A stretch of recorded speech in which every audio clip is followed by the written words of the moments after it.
He's on mute. I was on mute. Okay. All right. So we're recording now. I don't think our speaker Jeff needs any introduction. If you're in this space, he had something to do with it. So Jeff is the chief evangelist. Is that the title? That's right. Okay. So and Jeff, one question for you: do you want people? We can mute everyone and do questions at the end, or you can. Are you okay with people just asking questions? Oh, I think just shout them out, and I'll do my best just to work in answers. I actually love when we have interactive presentations, and that's something that's sometimes a little bit lacking when we do remotely. So just shout out, and if we go from presentation to discussion, all the better. All right, excellent. Well, I will start off with one positive note. I mean, I started off doing some of the AWS certifications, and I keep reading Jeff's blogs, and it's a very stressful day. When I look at the bottom, his smiling face is at the bottom. The blog is very concise, and his smiling face at the bottom both make me smile and again start off. Oh, well, thank you. That's very, very, very kind. All right, Jeff, it's all yours. Excellent. All right. I am really happy to be here. Let me switch my views here. So I have a presentation I put together last year and have revised a bunch of times that after being quarantined for a couple months, I said, wow, we're in this really unique time in the world. And yes, it's kind of awful. And there's a lot of really bad things going on, and everything's kind of displaced and dislocated, and we're confused, and we're having to just do so many things differently. But I also saw just some positive signs and some opportunities to say, okay, well, what can we do differently? What can we do better as a result of this? And so I started just calling this rethink and reinvent and rebuild. And I've gotten some really good feedback every time I've presented it. And I keep on updating it and trying to just kind of capture my thoughts. And as always, I really appreciate your being here and appreciate your feedback. Jeff, if I can just jump in for just 1 sec. So Jeff's not doing a screen share. So if you want to see him and his background, just go to speaker view. Ah, okay. Yeah, what I do is I just generate a composite video feed of my PowerPoint and my video with a little bit of green screen magic. It's as if you were technical. Ah, yes, we'll talk about that more later. So here's a bit of brief background just to kind of know where I came from. Was born in Philadelphia at what I think of as the start of the space age, and that was something that was interested in that from a very, very early age. The whole idea of technology and moving the world forward through tech.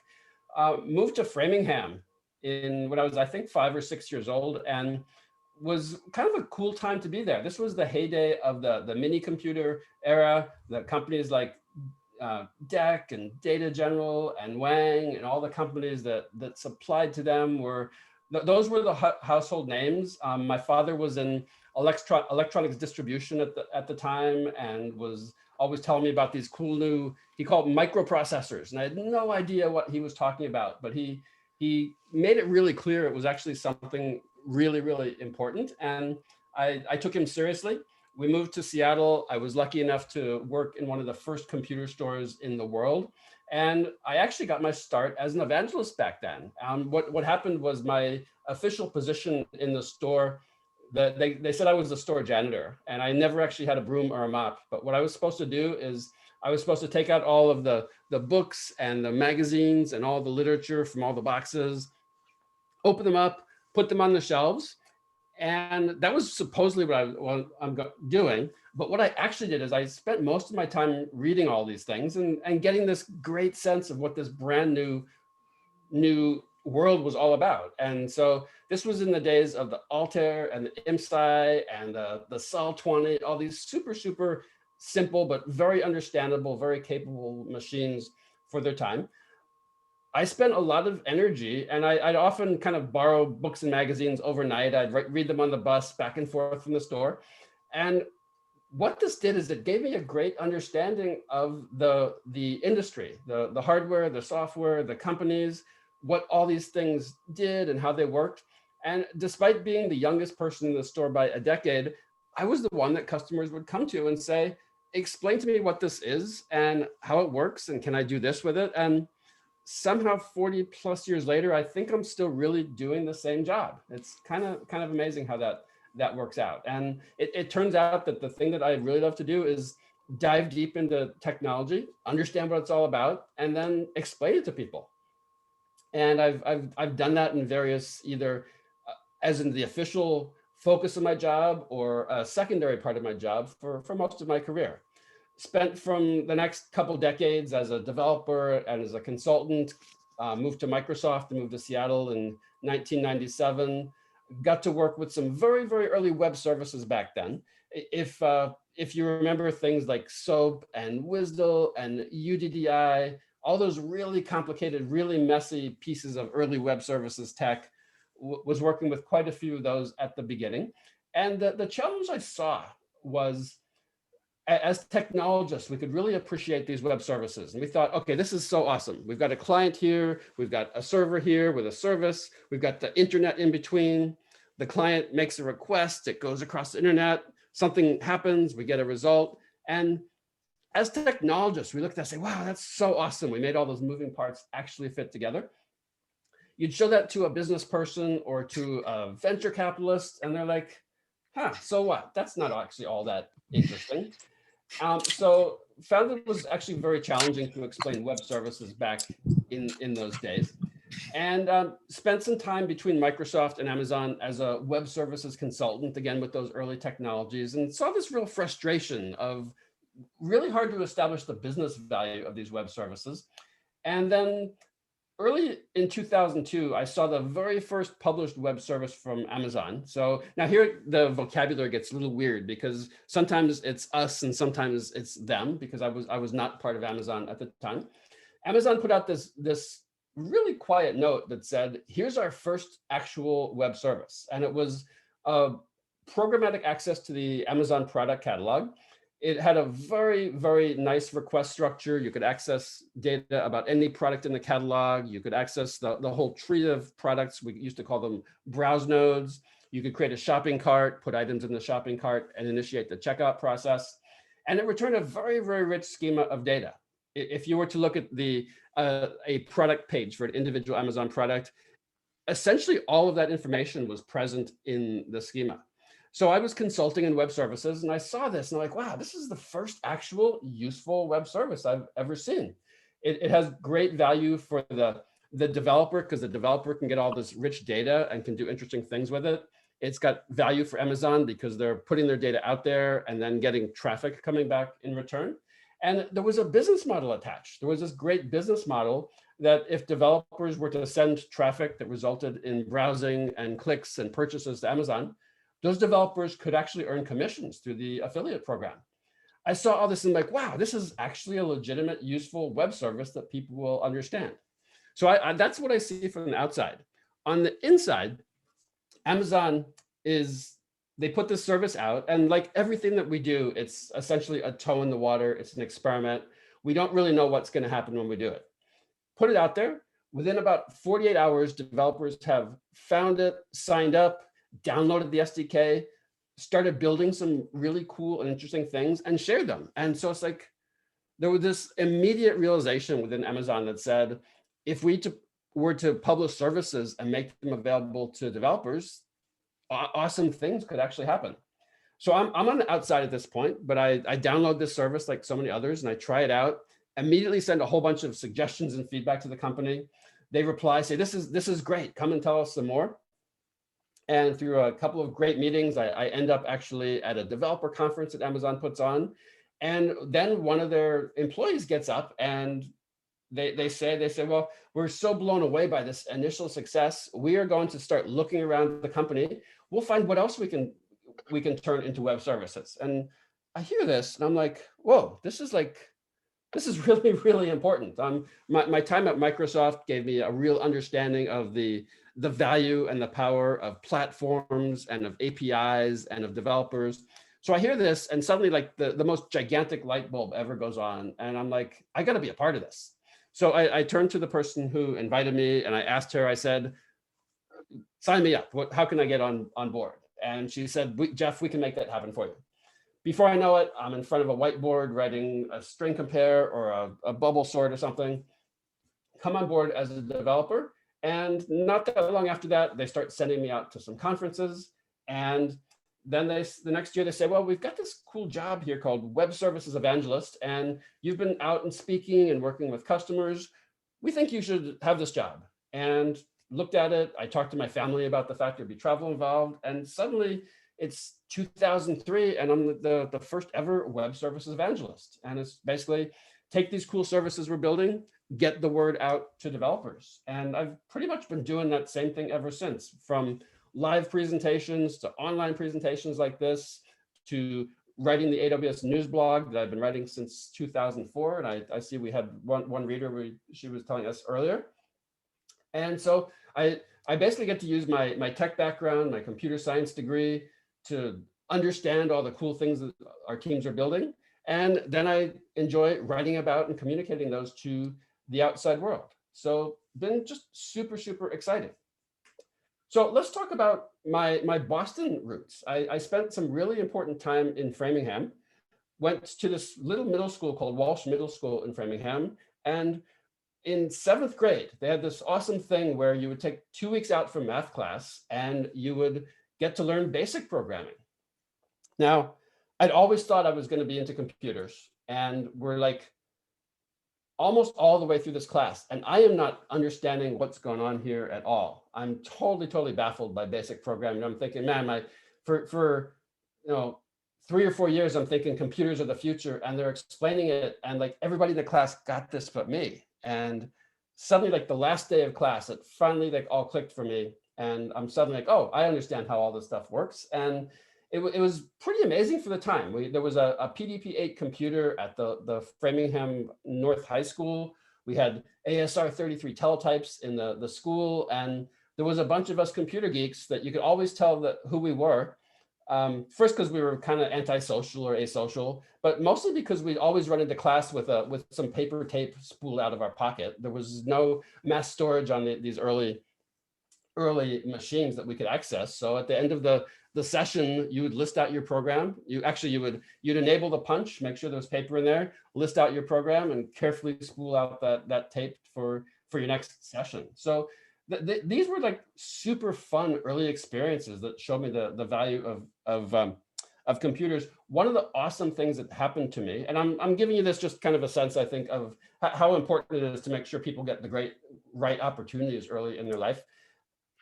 Myself and a couple other folks were super interested in this tech now that we understood it. And our math teacher was the one who regulated access to the computers.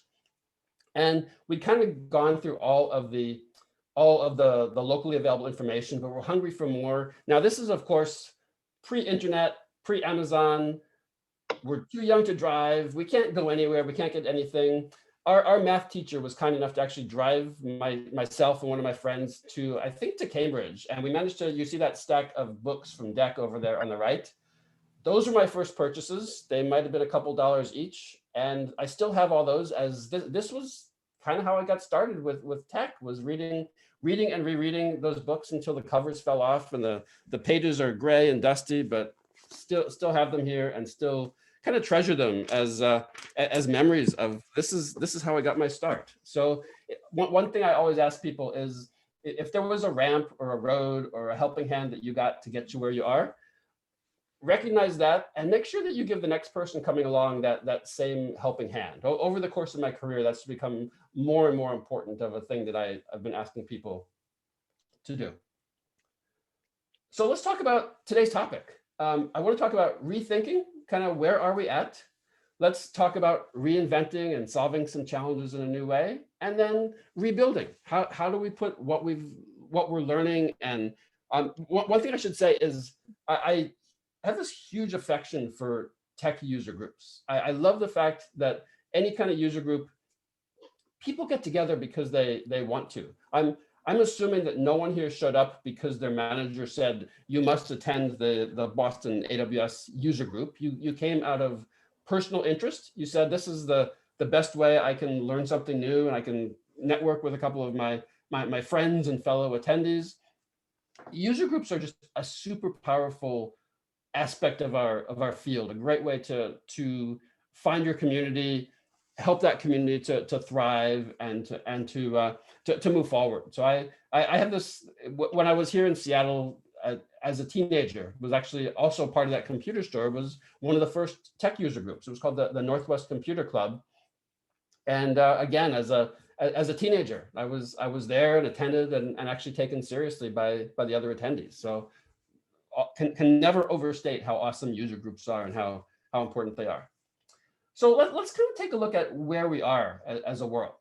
I look at what's happened in the last year in just to me and my family and the way I work, and clearly everything has changed. COVID-19 pops up out of nowhere. We are suddenly quarantining.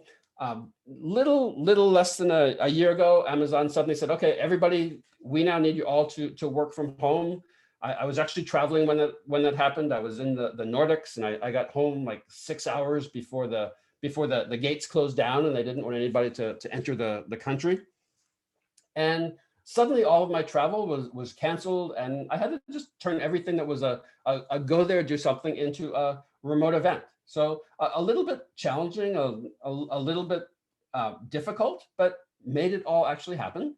The thing that I've noticed is that a lot of the things that we took for granted, and that we were kind of the firm ground that we would stand on and say, okay, this is what we know for sure, and this is what we think might be a little bit loose and changeable. In programmer terms, all the things that we once thought of as constants are now kind of variables. There's this somewhat openness and receptiveness to change that maybe wasn't present a year ago or 2 years ago, where we're now in this almost forced evolutionary mindset, and all of the in a mechanical way, all the bolts that held the machines together are a little bit loose, and in the sense that if you need to fine tune and adjust, well, okay, this is that opportunity to do it. And my sense is that there's great opportunities to innovate here, and that there's tons of room for innovation, and that people are actually, now that we've been working from home for a year in some cases, we're actually ready and receptive to this innovation.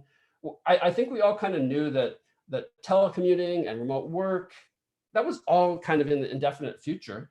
And for some of us, it was suddenly, well, the future has to happen next week. And we're like, okay, we will step up and we'll make that happen. So it seems to me we've really accelerated ourselves into the future. For a little bit, this felt temporary, and we thought, okay, we're on this bit of a diversion, and like we'll suddenly magically the undo will happen, and we'll just step back, and everything will be just the way it was before. I think it's pretty clear at this point, none of this is actually temporary. I think it's a great time for all of us to really take advantage of that openness, that receptivity, this need for change. We can jump in with new ideas and use our skills. Events like this meetup are a great place for you to pick up some skills. And I actually want to hopefully inspire you a little bit with some ideas. I've got just a few things that I've observed are like, these are some places where there's a crying need for some creativity and perhaps some innovation. All right, so Mission Impossible time.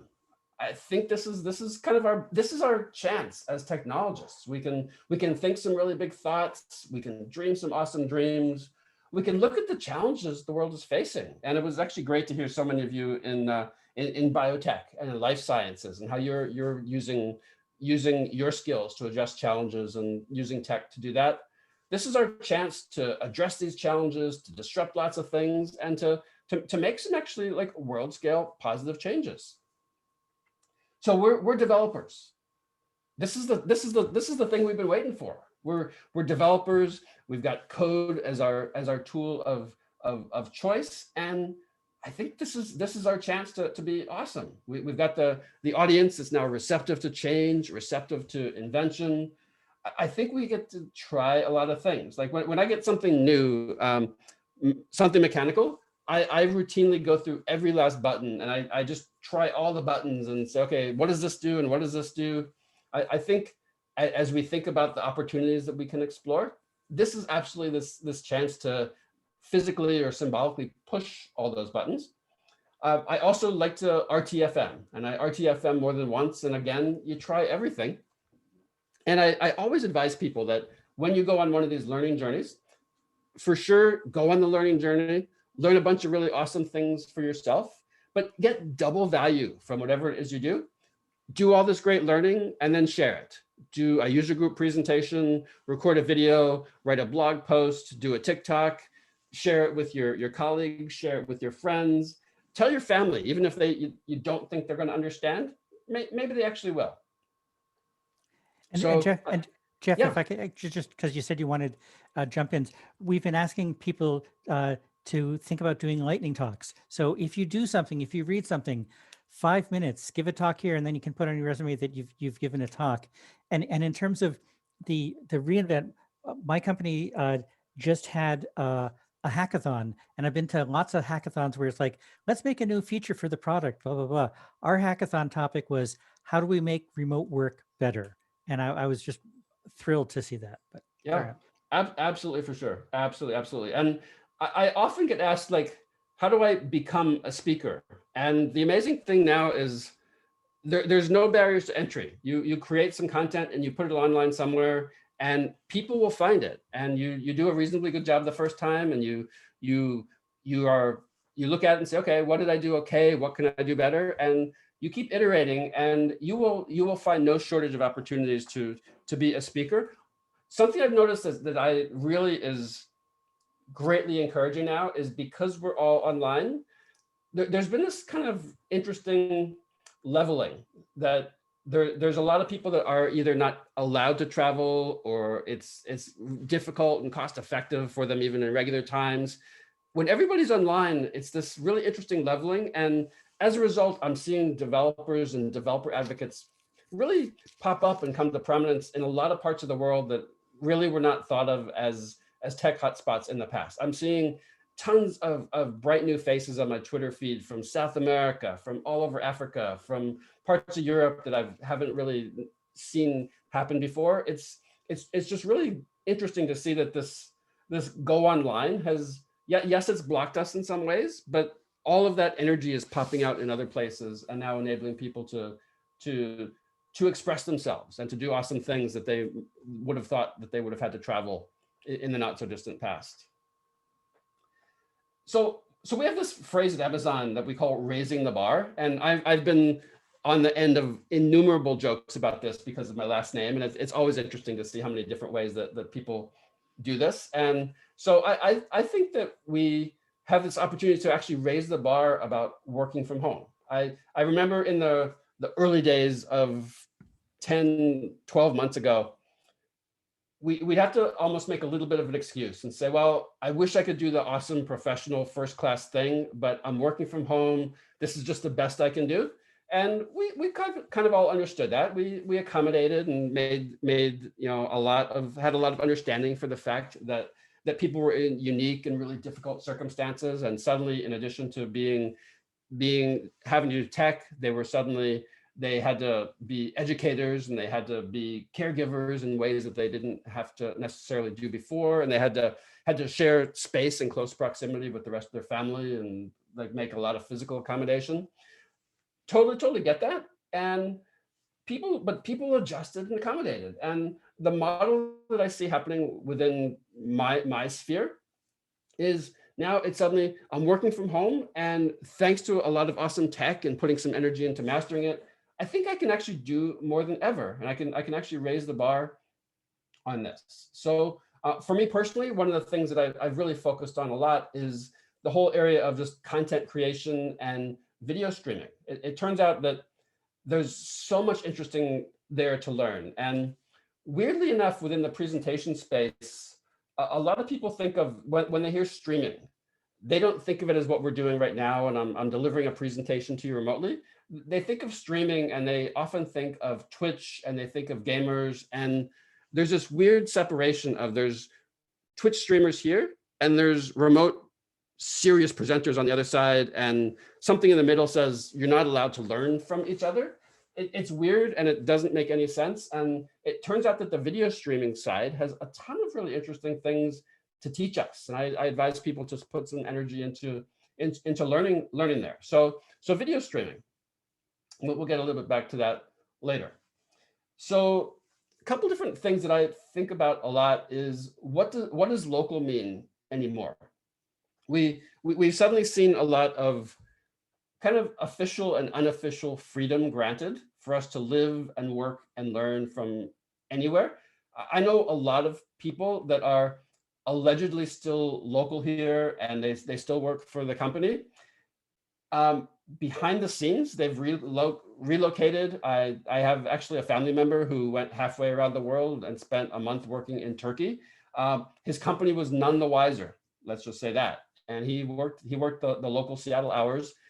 What exactly does local mean anymore when you can contribute from wherever you might find yourself? Suddenly, do we have to think about what do countries and cities and neighborhoods, what does this mean? What do they have to offer? Why would someone want to live in a particular space? I don't have any answers for all of this. These are just things I oftentimes in the morning, I'm walking my dog before the sun comes up, and I, for some bizarre reason, think about these kinds of things as I'm walking my dog in the very early morning hours. We've got all this new freedom, but what are the boundaries of what's acceptable and what's reasonable? I've got friends who are not tied down, who suddenly say, well, I can pick a city, live there for a month, and I can pick up and I can go live in the next city if I'd like. So what does that mean for localities and for loyalty to jobs and to locations? So going to be some benefits to individuals and companies. There's going to be some negative surprises as well. Just really interesting things for us to think about as we move forward into this new world. So let's take just a look at a couple of just 4 open challenges I've been thinking about for the last year or so. Presenting, and the corollary to presenting is this word I've invented I call audiencing. It hasn't caught on yet, but I'm still kind of hopeful that the word audiencing will actually catch on. I'll talk a little bit more about that soon. Learning.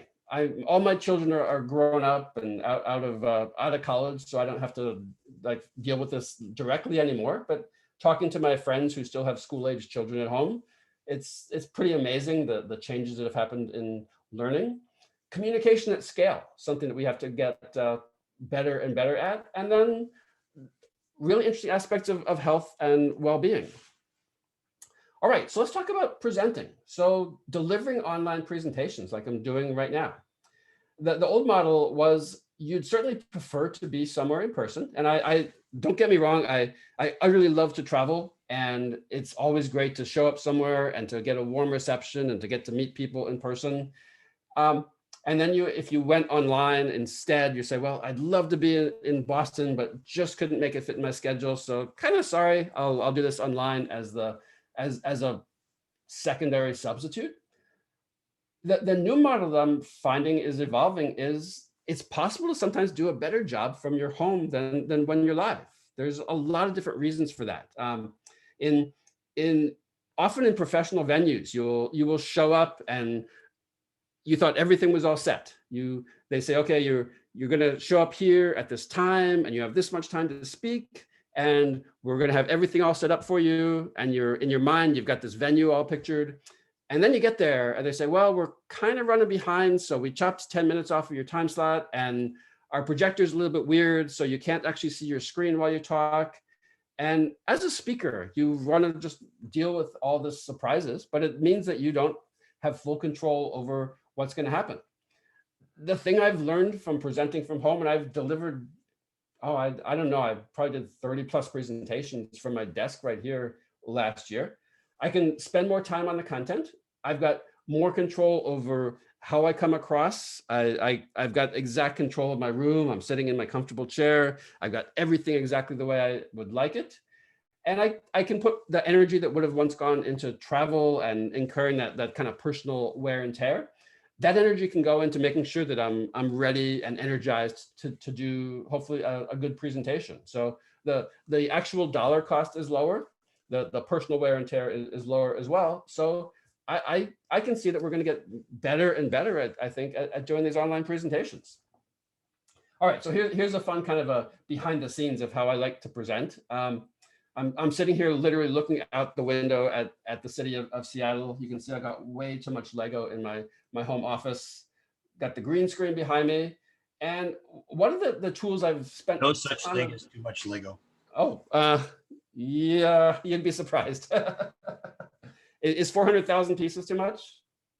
Nope. As long as you have a load-bearing wall there, you're good. Yeah, that's absolutely true.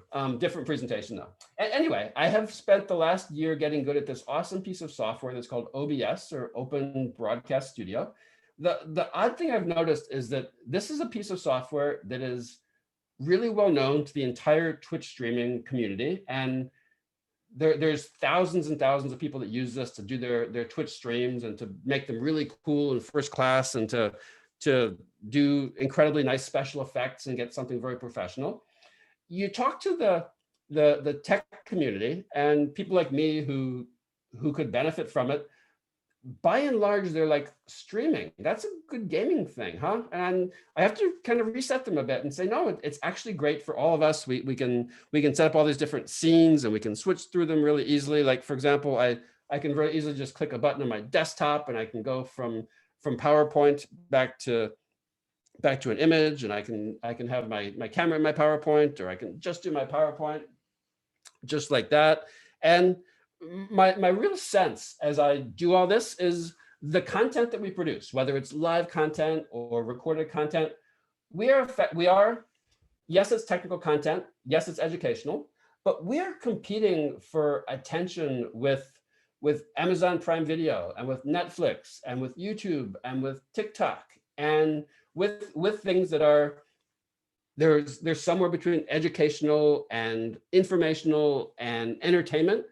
All those things are effectively fighting for our attention. So as presenters, if we want to be taken seriously and if we want to get that attention, we actually need to make sure that we're delivering content and that the quality standards of what we do is up to all those other professional networks. There's no excuse for not being able to do it. When I actually add up all the cost of all the equipment that I put together to do this, the lights, the cameras, the microphones, the learning, it's probably about what would cost me to do a round trip to Boston for a week. When you count airfare and hotels and rental cars and meals, and it's like you can actually you can equip yourself to be a great presenter for not a fortune. So and then the skills are absolutely out there. Go ahead. What microphone are you using for this? Is that because it's sounding really good or really bad? Good. Oh, okay. I just upgraded yesterday to a Blue Yeti. It's actually on a nice little stand right here to my side. I can just kind of scroll that right into view. Thank you.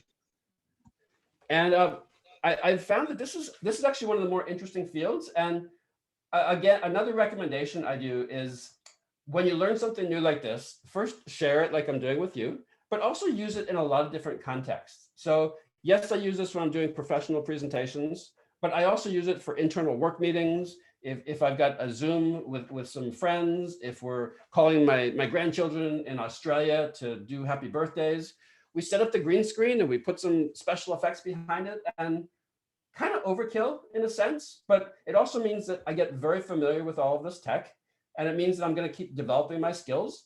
And if I name drop at a time or two, then hopefully more people will learn how to use it.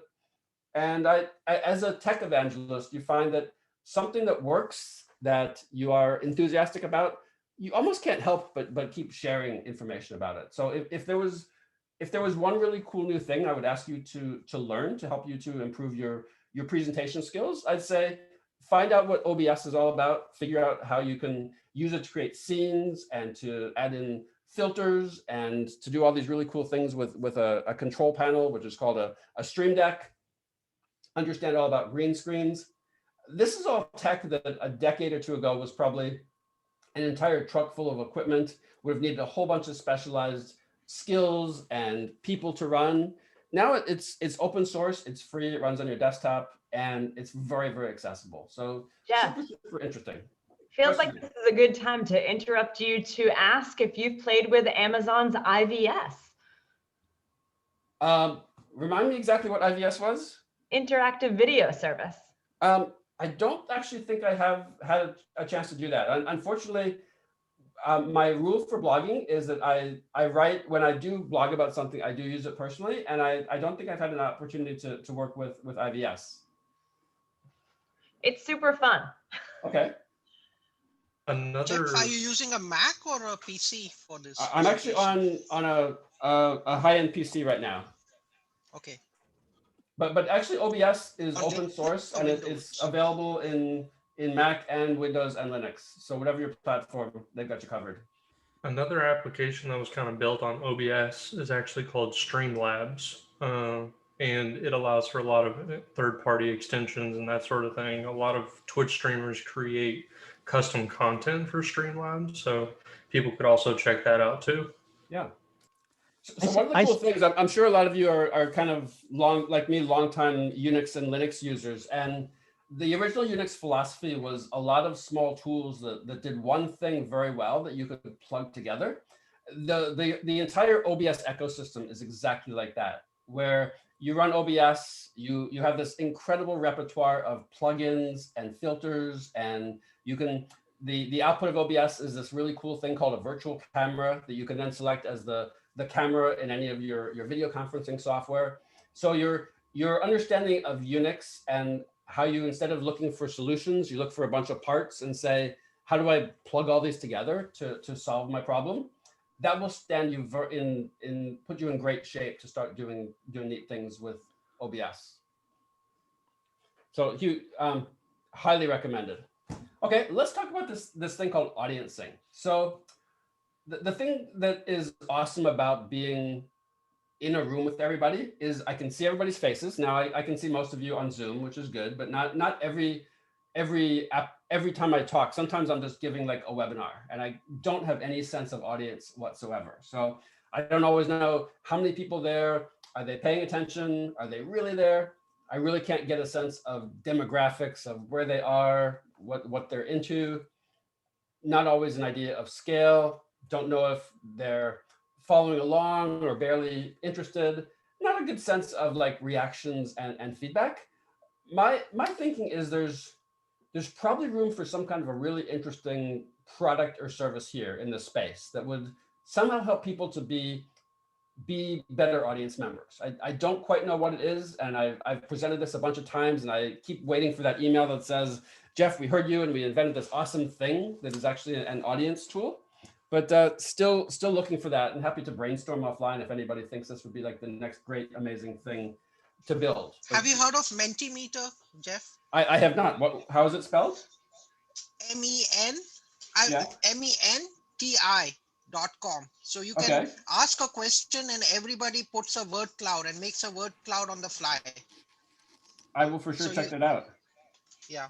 So I think there's something interesting to be done here. Yeah.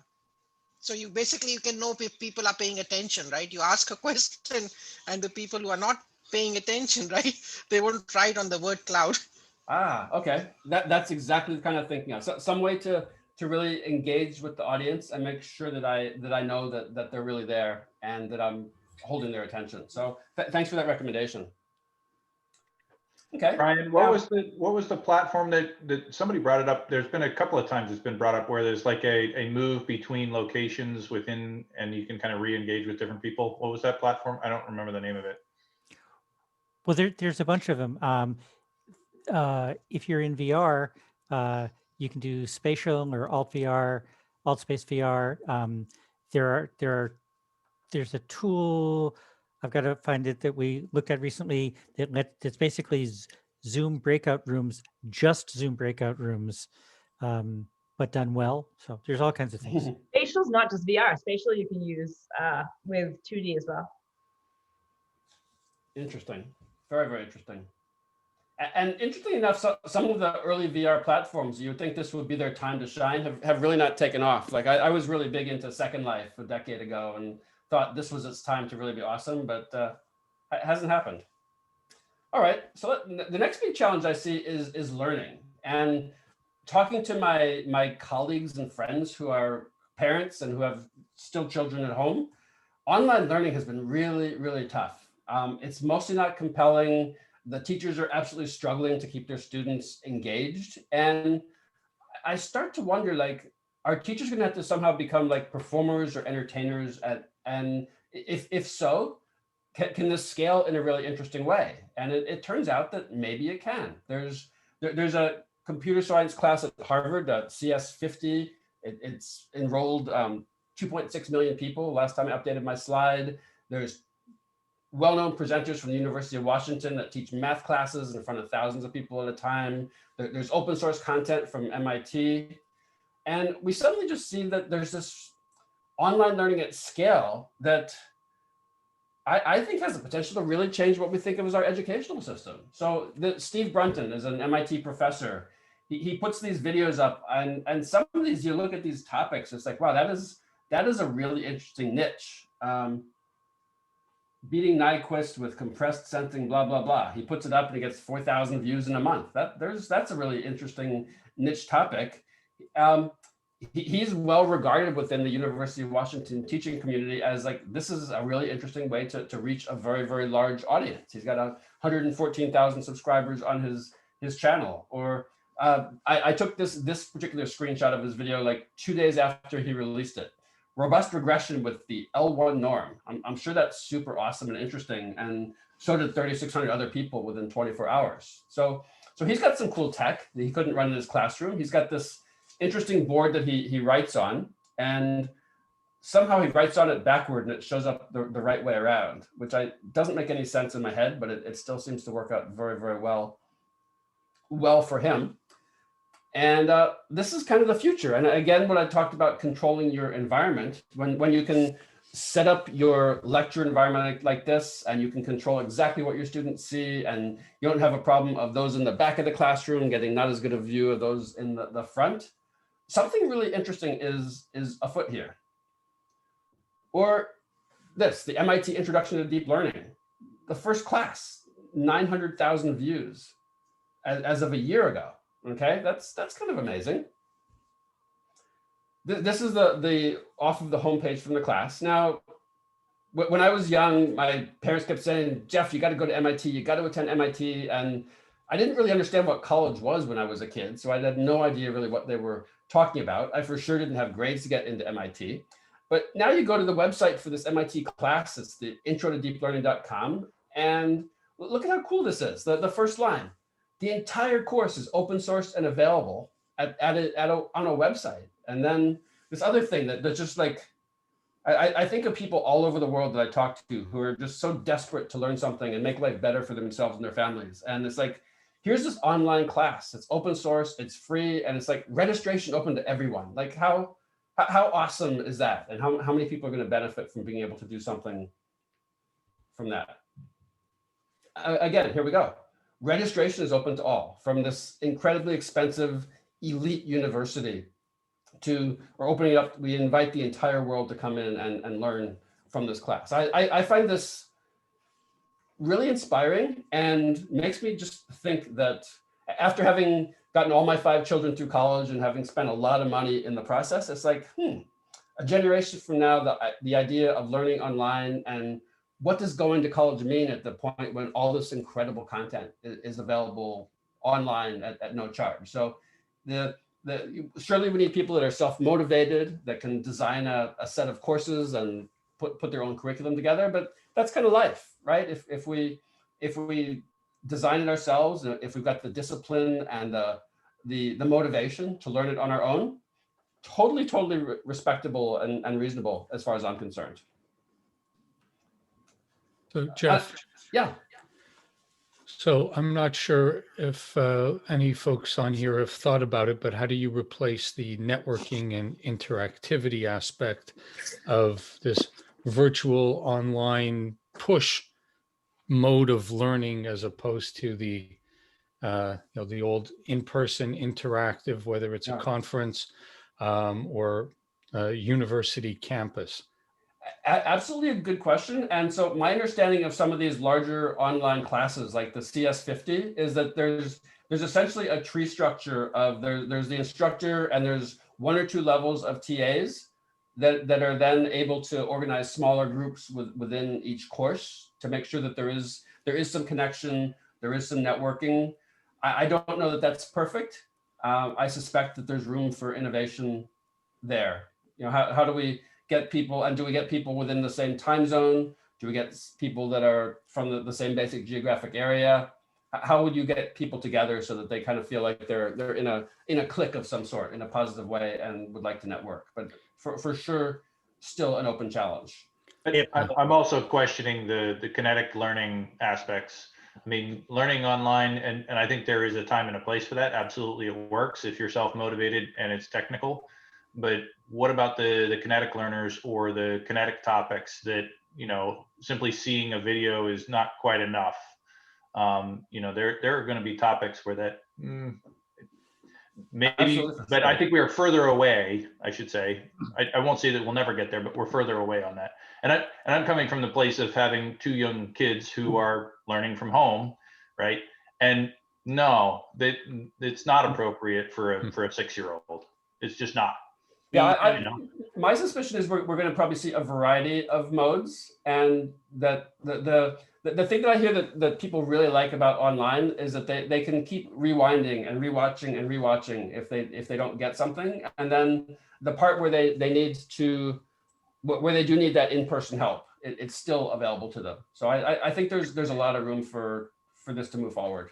Yeah, it takes a lot of discipline, and so you got to have somebody who's kind of is imposing that discipline when the child doesn't have it themselves yet, just because they're not mature enough. Indeed. And I'm not claiming to have all the answers here. I'm trying to actually raise more questions. So if people are interested, this is Kevin from Curriculum Associates. We serve 9 million, that was B with them, 9 million students, and we have a lot of the research data behind it as well. There's a lot of fascinating insights that have come out of this pandemic around, backsliding during the summer, grade levels, demographics, more detail, than would be appropriate for just this. But if people want to reach out to me either on the AWS Slack or whatever, I can go into more detail. It's been very, very interesting, especially from a diversity perspective. Right. And Jeff, if I could toss out just one more thing, you said we could jump in, so we're all jumping in, but it's a lot. There's been a lot of effort on meetings and education, but what we actually hacked on at my company last week was the ad hoc interaction. I walked into the cafeteria, I see a bunch of people at a bunch of tables, and I walk in and I choose to sit down and not, and I don't, oh my God, I don't want to have a meeting. I don't want to have an agenda. I don't want to have action items. And so we actually were playing with this tool knit that we were trying to simulate basically a cafeteria that you could walk in and interact with. And granted, it's still in the end, a Brady Bunch kind of Zoom thing, but the ad hoc interactions, at our company, a lot of our groups have scheduled coffee hours. It's like, no, it's scheduled. I don't want to go. So just another whole topic. Yeah, or cooler. Yeah, definitely we're missing the serendipity of just walking past a colleague and you had some great idea of something that you could do together with them that never quite rose to the level of let's schedule a meeting together, but you see them, you're like, we should collaborate on something. And I think we've for sure lost that for sure. And Jeff, do you have anything for, like, most of the people use multi-choice questions and that's guessing your way through, right? Do you have any ideas for, like, in which you don't have multi-choice but free-form answers so you can't guess your way through for online learning? Oh, was that for me or for? Yeah, for you. For you. Yeah. Well, I think it's going to be really specific to the subject area. Is it hopefully not guessing, and if we're looking for essays or for code, there's different challenges for code, of course, but there's also plagiarism detectors for words and for code. Right, for essay type questions. Just want to chime one more item on this one. I know I see the learning abilities with the school kids has been extremely challenging. The older kids are a little bit more lucky. In this space, they're able to focus. But I also found this one way to circumvent, not a perfect solution. that I'm part of a robotics team in the Boston area, like just volunteering. And they basically send some kits where they're supposed to build robots, but they send the kits, ship them with some subsidy from some sponsors, and then they're building it and talking about it over Zoom. I'm not perfect solution by any means, but I think I always believe humans are better in solving problems than any species. And this is the way this team or this group has solved it. I think education and university has to evolve a lot. And I think that will happen, in my opinion. Future certainly exciting. Okay, now another challenge I see is communicating at scale. And one of the things that I've noticed is that when you get somewhat well known, this challenge is something that I've called personal scalability. It gets really, really, really tough, actually. When there's one of me and there's many of you, and when you do a great meeting like this, and then you get some great messages and follow-ups, and hey Jeff, we should do this, and how can we do that together? Let's connect, let's collaborate. There's this one-to-end scalability that has been very difficult to solve. Of like you can't do email 24/7, you can't process Slack messages 24/7. Is there some more interesting replacement for all this one-to-end of like, do you never respond to anything individually and do everything actually open and out in public, which is something I've actually been thinking about? Like any reasonable question, just answer in an FAQ and just leave it out there. Just kind of something to think about. Now, another thing I see is that we're all getting better at communicating online. I see this a lot with my colleagues, where we used to be able to rely on some body language, and you'd kind of see someone getting comfortable, uncomfortable, leaning forward, leaning back, and kind of take that as some signs. And now that we're all online, I see this at least within my Amazon colleagues. There's more directness, there's more honesty, there's this acceptance of, okay, well, we're at home and things are just a little bit kind of weird. And I occasionally had colleagues that would apologize for, oh, I'm really sorry because I'm working from home, but here's my dog or here's my kids, and it's like, sorry, but your work actually stepped into your home, so it's your work that needs to apologize, not your home. But kind of seeing people saying, well, let's maybe use a little less in the way of kind of overt body language, try to not be ambiguous as we speak, and then because we don't know where our colleagues are, let's make sure that we have this increasing just global sensitivity. So again, a couple more things to think about. So Jeff. Yeah. I think there's also a bit of a generational issue. So for those of us who grew up before cell phones existed, before the internet was created, we've already developed those personal interaction cues and know how to talk to other human beings without being nauseatingly offensive. But now in the age of social media, where you can feel free to post whatever stuff you might want, whether you feel that it's anonymous or you feel you don't care because your entire life is online, we're going to have a younger generation of people that's getting into the workforce. And so you're going to have this combination of the virtual with the ones who've never really had the opportunity to develop those professional working relationships in a one-to-one environment, or in an in-person environment. So I think we really need to be cognizant that we're going to be engaging with a generation of folks that might, well, it'll be a different level of interaction. Absolutely. Absolutely. I see within my colleagues that have been brought on to the company within the last year, most of them have not been to a physical office, and many of them have never been in physical proximity to any of their new colleagues. And like, how do you make sure that they feel like they're part of the team and part of the organization, and that they're absorbing the culture in the right way? Some really just tough challenges. All right, let's talk just a couple more. Okay, so I think my last challenge is just kind of, this one's interesting to me, of just health and well-being, and just seeing like, how are we dealing with remote diagnostics? Certainly a really kind of emerging field. I have a couple of friends who actually a husband and wife who are both in they're both physicians, and they both do sleep medicine, sleep counseling. And they used to have real, nice fancy paneled offices, and they bring the patients in and counsel them at the office, and okay, how do we help make you sleep better? And it turns out, this was really interesting. One of the things that they would often ask the patients is, well, what is your sleeping arrangements, and what's the level of light and peacefulness and so forth? And the patients might describe the setting, but that wasn't always accurate. And now they say, well, let's with your consent and permission, let's go take a look, and literally take me to where you sleep and show me your conditions. Maybe I can help you to fine tune your lighting or your sound or whatever. And they both said this has actually been a huge step forward for them in being able to help their patients to get better sleep. Online training, watching family members as they take their exercise classes and their yoga classes and so forth online. We see Peloton happens to be powered by AWS. Super cool way to, people are individually exercising, but they're part of a group and part of a team.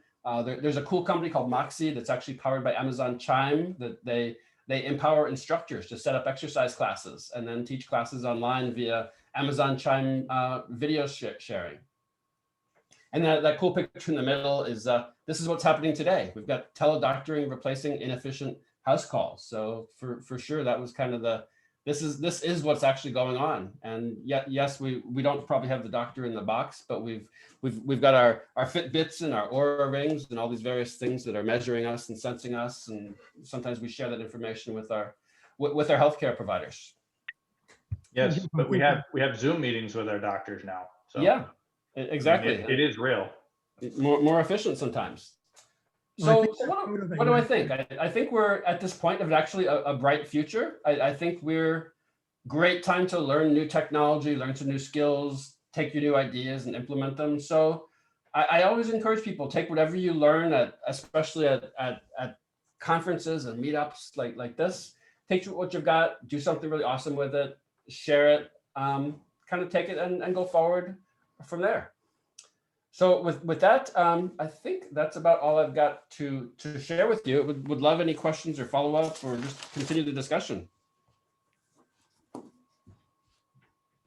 Let's switch into living room mode here. Living room mode. Jeff, there's a sorry, go ahead. Good. No, go ahead. So Jeff, there's a project called Pywren, Pywren, written by University of Berkeley in California, which lets the layman use AWS Lambda as a supercomputer. Mm-hmm. I was wondering if you guys can make it simpler. So, even the layman or even my grandma can start using AWS. That's like a strong stretch, but okay. Let's see. So being customer obsessed, what is your grandma's use case? What is your grandmother's use case? What does she need to do? You laugh at this, but like some women older women will she likes to make those beads, patterns, take a picture, okay. Sure. And buy the beads, right? For that, yeah. She does not know how to program, so just, maybe not something that would come directly from AWS, but certainly there's likely an app or a website that runs on AWS that might be doing that. Okay, thank you. But as far as ease of use, we're always looking at different kinds of things to do to make things easier. We've done things like the Cloud9 development environment, so that you don't have the energy, you don't need to put their time into setting up your IDE. We did Honeycode, which is kind of a end user programming. As somebody just mentioned that, I saw your name just kind of pop up really quickly there.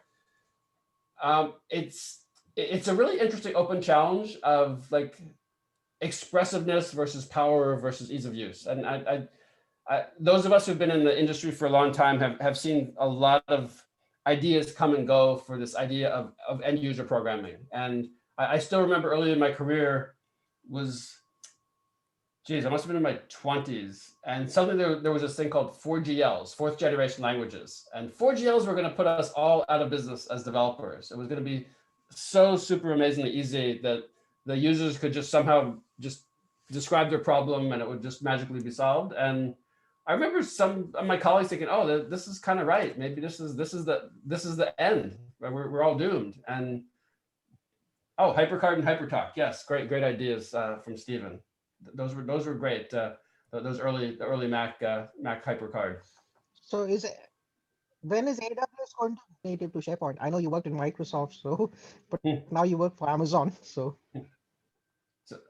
I never comment on things that we are working on, mostly because I don't know about them, and even if I did, I would not share anything until it's launched. But we're always looking forward to the future to solving more problems and more kinds of customer problems.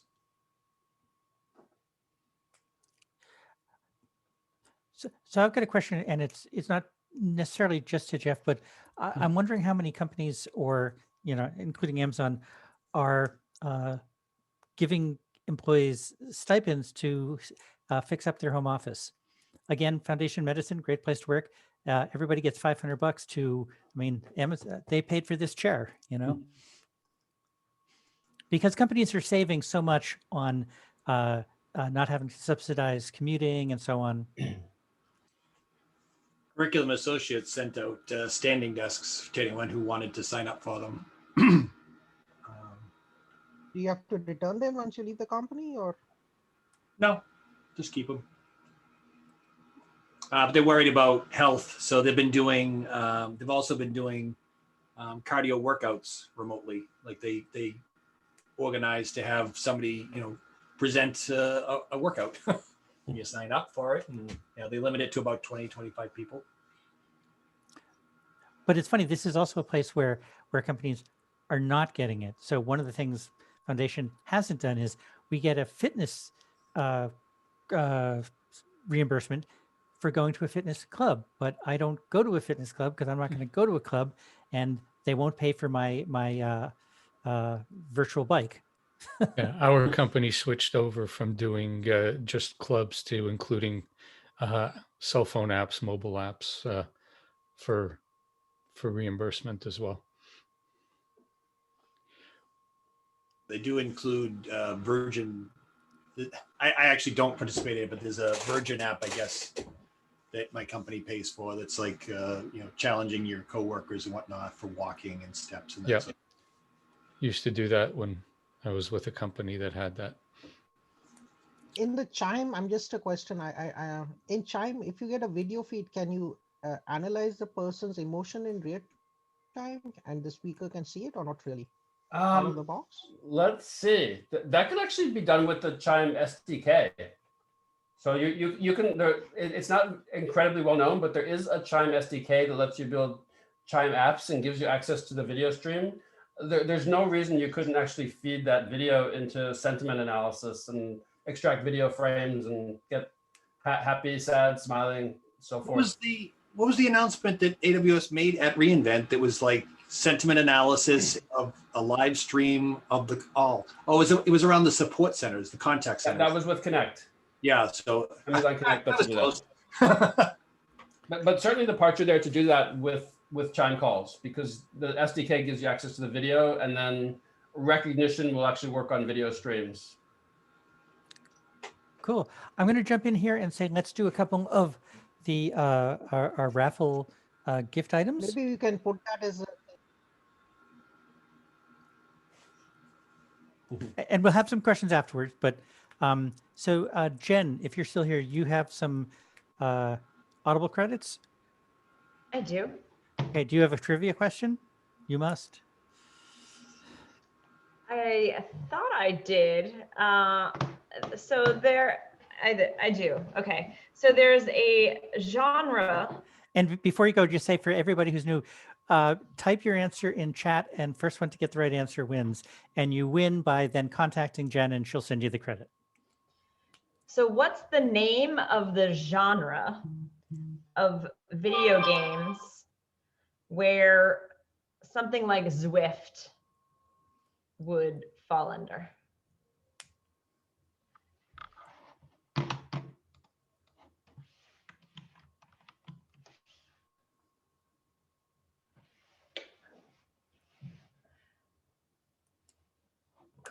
close. We've got a close one.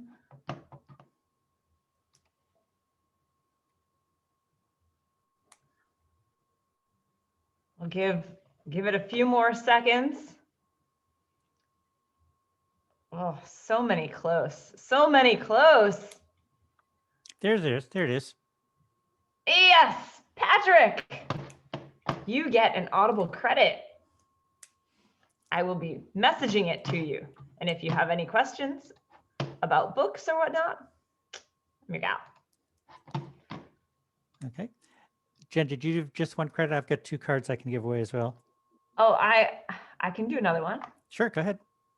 I don't have another question though. All right, you think about a question. I'll do another one of my sci-fi ones. And I saw someone who had a cardboard cutout who would almost certainly know the answer. So I guess you can answer, but let someone else answer too. So in Doctor Who, what does TARDIS stand for?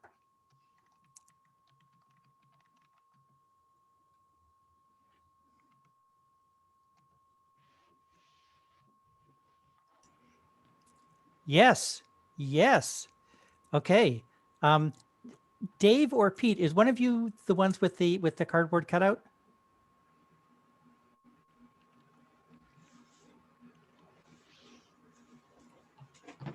No. Okay. Okay, cool. Dave and Pete, if you can send me an email to Brian Tarbox, all one word, @gmail, I'll send you a $25 AWS gift card. Brian, at the beginning, weren't you saying that Jeff would have one of the questions? Well, Jeff might have one of the questions. I always have extra gift cards. Jeff, I'll pony up an Audible credit for a question from you. All right, let's see. Good question. Okay. All right, what year was S3 released? 2008. 06, right? Shoot.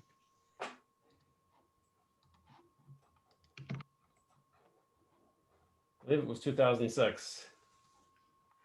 All right, who was the first person in our Slack to get that? Let's see. Let me scroll. Oh boy. Got it. Matthew, it looks like. Someone double check me. Looks right. Matthew, yep. Yep. All right. Matthew, incoming.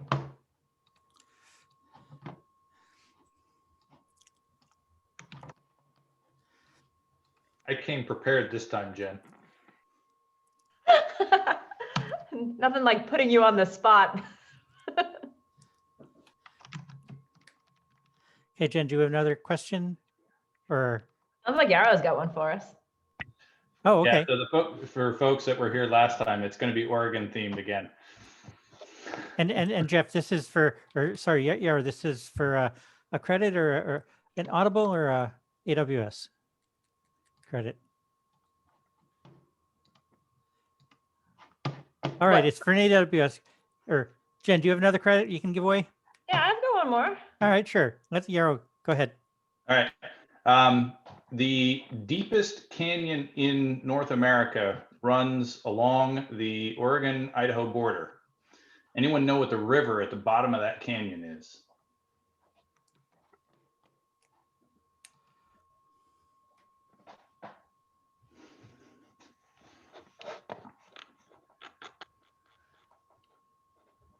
Yeah, there you go. Snake. All right. Doug. Wait, scrolling up. Wow. Oh, no. Eric. No. Eric. That had Eric. to have been like immediate. Either Eric's the fastest with the browser Yeah, or. Yeah. All right, Eric, incoming. Okay. So let's go back to questions. Any other questions? I guess, Jeff, how do you deal with the scaling yourself, the personal scalability, really? Do you just end up just doing bankruptcy and just having or setting aside hours to do certain things? How do you deal with that? A lot of regret of wishing I could do more. Unfortunately, there's just always more than I could possibly do. And I try to respond in some way to just about everything that comes in, but there's just too much. And every time I pay attention to one inbox, then a different one pops up. And if it's like work email, personal email, Facebook messages, Instagram messages, phone calls, texts, LinkedIn messages, all the above, all individually worthwhile. And I'm not systematic at all about it. It's just sometimes it's like I forgot Twitter DMs as well, but any and all. And a related question to that is many people who, a number of people who run other meetups ask me, oh my God, how did you get Jeff Barr? And I said, it was simple. I asked. So that is a mega lesson here. Ask. Yeah, I would second that one, Brian. You know, I mean, last year this time I made a major shift in my career, and I just started contacting people and saying, hey, how did you get into that, or what is interesting about this? And I was shocked at how many people did respond and were more than interested in just talking, right? So, I mean, Jeff, you obviously have a higher profile than most of us, but there's lots and lots of people out there who have lots of experience and lots of good information, and they want to share it, right? They're more than willing to share it. And if you ask, all of a sudden they will. Yeah, that's the thing. It's a really important lesson to learn. That a lot of what we've done in the last 2 decades is kind of flattened out hierarchies and hopefully made some of us more accessible. And just finding a way to contact and reaching out, it doesn't ever hurt to try. Okay, well, in the interest of being respectful to our time boundaries, I'm going to call it here. Again, thanks for everyone. We had the highest number of participants we've ever had in our meetings. We continue on our every other week cadence. We do have a meeting in 2 weeks. Sorry, I've gotten behind. I haven't posted what the speaker is, but it's another AWS hero. This is one of the things people said, how do you get all these great speakers? It's like, well, I go to the hero channel. So thank you, Jeff. This is amazing. I think a bunch of us are gonna go get OBSs and green screens, and we are actually very likely to do a lightning meeting on ways of doing presenting, because that's a skill. If you're an engineer, you got to be able to present. That's part of the gig. So I thank everyone, and we'll see y'all in 2 weeks. And as A Cloud Guru says, keep being awesome. See y'all later. Thanks so much. Bye-bye. Thanks. Bye.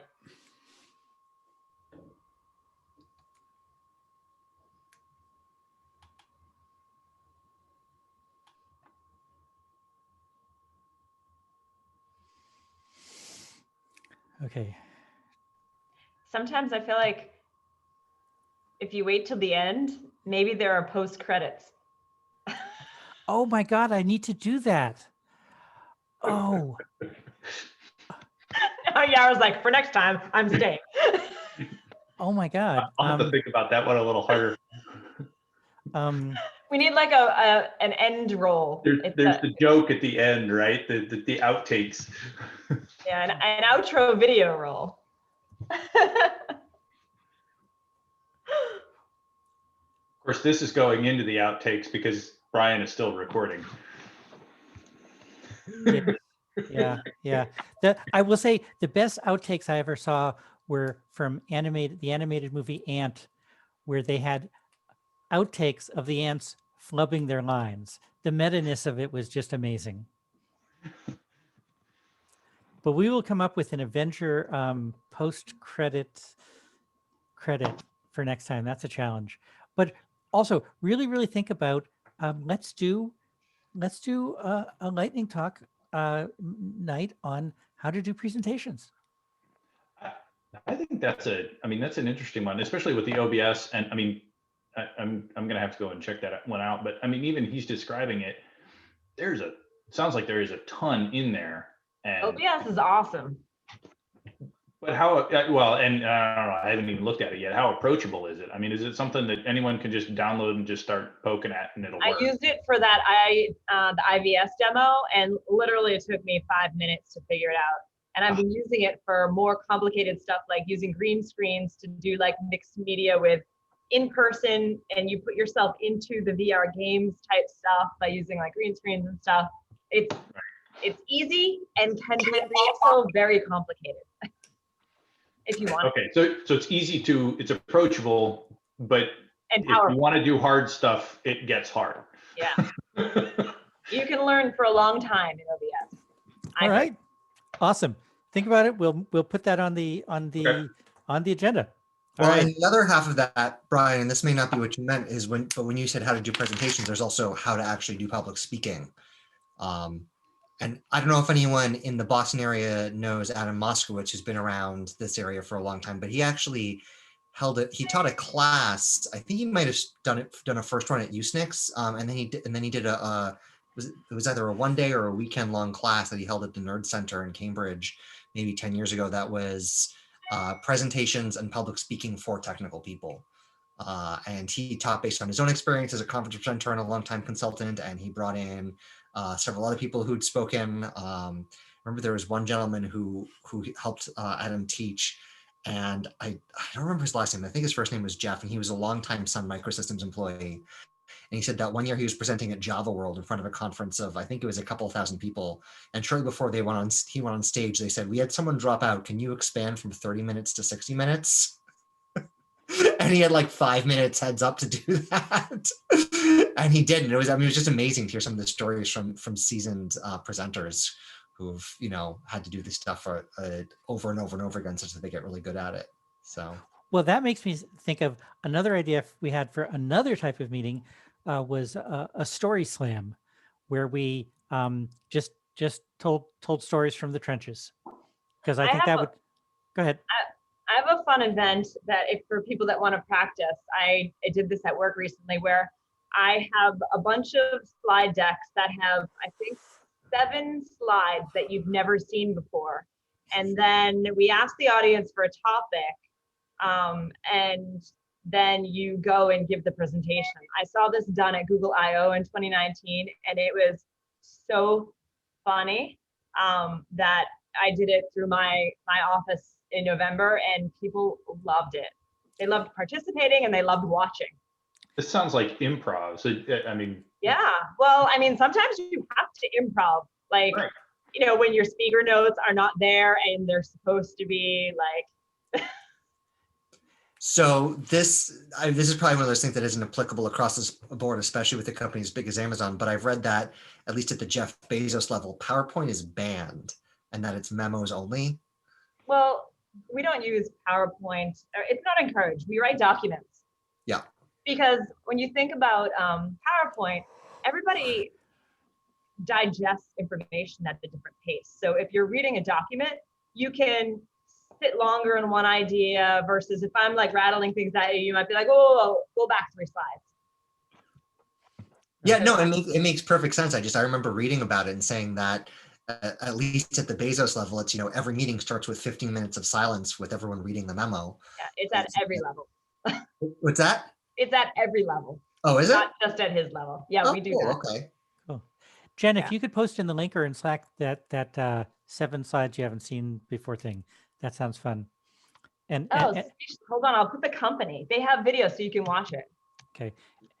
And Chris, I had a situation similar to your presenter where I was the TA for our big intro computer class, and 2 minutes. And so I'm sitting at the front, and the secretary says, "Brian, shouldn't you start?" And I said, "What? Is there something I need to pass out?"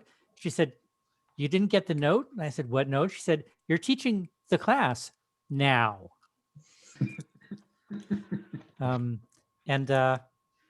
So I riffed, and it actually was great. Oh yeah, some of my best experiences have been things like that. Just sort of jump in and present things, and yeah, it's a lot of fun. It's one way to know if you really know your material. Right. Well, I will say that the professor had been trying to teach the notion of data structures, and complex structures. And his background was in chemistry. So his metaphor was chemical covalent bonds. And no one got it. So I said, think of a hockey team. Think of the hockey league. The hockey league has a bunch of teams. Teams have a bunch of players. The players, there's an array of forwards, 2 defensemen, and a single goalie. And people were, that the class was so furious because they said, for 3 weeks, he's been yammering about this, and this is just hockey. It's like, yep. So you didn't have any girls in the class. Not too many. Well, and I don't know that that's a subject matter specific thing either, because I remember when I was studying computer science as an undergrad, in data structures, learning about big O notation, and I just couldn't wrap my head around it. I couldn't understand it. And finally, I asked a couple of other guys who were a year or two ahead of me in the program, and they explained it very quickly. It's just, the time it takes program to run. Here's how it works. I said, no, but there has to be more. And they said, no, this is it. I said, no, the professor has spent 3 days of last week explaining this. It has to be a much more complicated topic than this. I've been trying to figure out what I'm missing. What am I missing? You guys are just scratching the surface. They said, no, literally, that's it. He's just going really slowly and repeating it over and over to make sure people understand. And it was one of those like, so just because the professor is not a computer science professor doesn't necessarily mean that there won't be confusion in the classroom. Yep. You guys are making me think of my second semester physics class taught by a physics TA who was assigned to teach the class because he was struggling in that area of physics himself. Hey, they say you learn best when you teach. Oh, that was painful. Well, I think, Jen said that it was because there weren't any girls in the class. And I think my first introduction to a Unix command line was from a TA who was a graduate student who was a woman who used her amateur tennis schedule as an example to understand LS and CD and things like that. So I don't know if that's what you were getting at, Jen, but it did work as a pedagogical tool. The first time I don't know much about tennis either, so. It was you didn't know about tennis. It was just on Tuesday, I'm playing tennis with Brian. And on Wednesday, I'm playing tennis with Yarrow. And here's how I store that information. Got it. I will say the first time I gave a talk at Java 1, back when Java 1 was a big deal, I brought my Native American flute and played something on a pentatonic scale to illustrate a point about log4j. So you can get crazy. Indeed. Well, thank you, Brian and Jen. And Ken, I don't know if he's still here, and all the organizers as always. And I'll see you all in 2 weeks. All right, cool. All right, Thanks, guys. Good night. Wrap it. Thanks, guys. Buenas noches.